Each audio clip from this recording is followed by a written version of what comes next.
Hey guys, this is Ben. Welcome back to this week's episode of Box Office with Ben here on iCrave Network. This is a new series for the channel where I discuss the weekly box office, so make sure you come back to the channel each and every week for that breakdown of the box office numbers. This weekend we had 3 new wide release movies, so we got a lot to talk about today.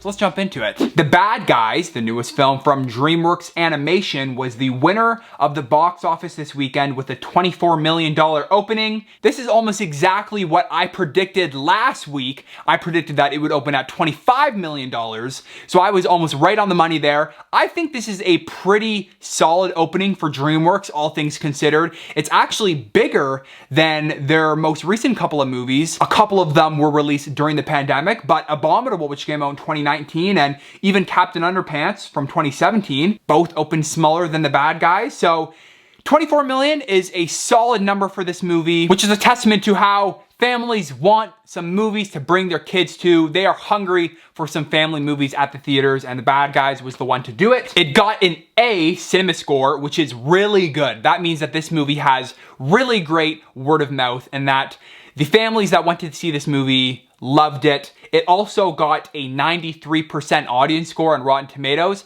Now, if you remember last week, I predicted that it would get an 88. I thought the audiences would love it, and they did, even more so than I thought, with a 93% audience score. So families are loving this movie, kids are loving this movie, and I'm sure that in the following weeks, it will hold very well. In second place was once again Sonic 2, which made another $15.2 million, which is only a 48% drop. It overtook Fantastic Beasts 3 in just one weekend, and a 48% drop is very solid for this movie. It's now up to $145 million domestically, which means it's going to pass the original Sonic's $148 million very soon. Within just a couple of days, it will have passed the first Sonic's domestic gross. And yeah, this is a huge success for Paramount, even with some new family films entering the theaters with Fantastic Beasts 3 and The Bad Guys. It continues to do super well. So that's great. Great for Sonic. Third place is Fantastic Beasts 3, which made $14 million, which is a 66.8% drop in just its second weekend. A high 60% drop for Fantastic Beasts is not great. You want your drop to be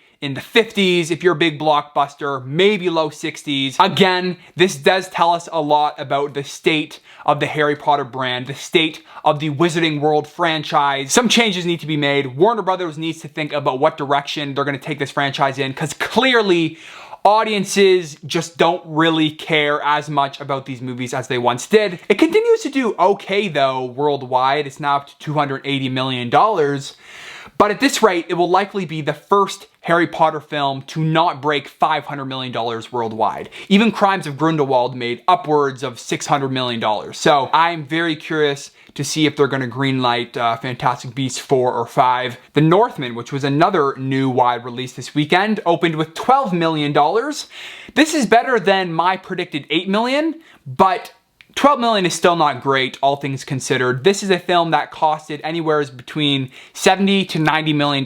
Different numbers are being thrown around, but either way, this movie is going to lose money. It's not going to make back its budget, and especially when you consider the amount of money they've probably thrown into advertising, it is not going to be profitable at all. I still don't understand why Focus Features gave Robert Eggers $70 million to make this movie. I think it was bound to fail at the box office from the start, but $12 million, a little bit better than the projections, a little bit better than people were saying it might open, but still not great. Still not great at all. As expected, The Northman wasn't received super well by audiences. It got a B cinema score, and it got a 67% audience score on Rotten Tomatoes. That means that this has pretty poor word of mouth, and most people going to see it aren't going to be recommending it. Because of that, I think this is going to drop off quite considerably in the following weeks. I won't be surprised when we see a big drop-off number next week. The Unbearable Weight of Massive Talent was another wide release this weekend, and it made $7.1 million. This isn't great for this movie. I predicted it would make $15 million, which was already a pretty conservative guess.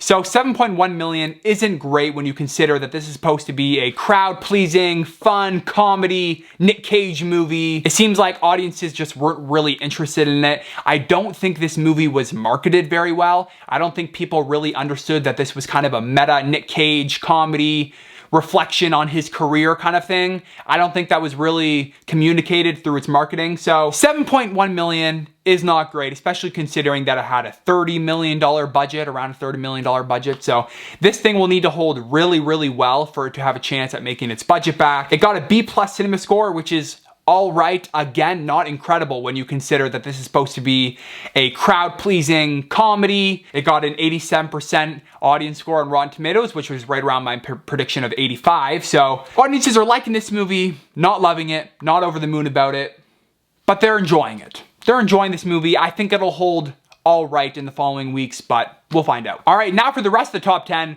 Everything, Everywhere, All at Once continues to do super well. It dropped only 12.3% this weekend without adding any more theaters. In fact, it actually dropped like 67 theaters or something like that. So this is an incredible drop for this movie. It made another $5.4 million. The word of mouth of this movie and the buzz around this movie has just grown and grown and grown, and people are intrigued. People want to go see what this film is all about, and I love to see it doing so well. It's now made what, like $25 million? Yeah, over $25 million at this point. That's incredible. That's incredible. More and more people are discovering this movie, and this is a huge success for A24. This is already like in their top 5 of their highest grossing movies of all time. That's awesome. As for the other movies in the top 10, Lost City and Father Stu continue to hold pretty well. Lost City had a 29% drop and Father Stu had a 38.4% drop. On the other hand, Morbius and Ambulance are still dropping off pretty quick, as both dropped over 50% this weekend. So those movies aren't doing super well. So that is this weekend. Now let's go to next weekend, where we only have one major film releasing, and that's Liam Neeson's newest film, Memory. All the studios are scared of being up against Doctor Strange 2, so they put all their movies out this weekend. So we only have Memory.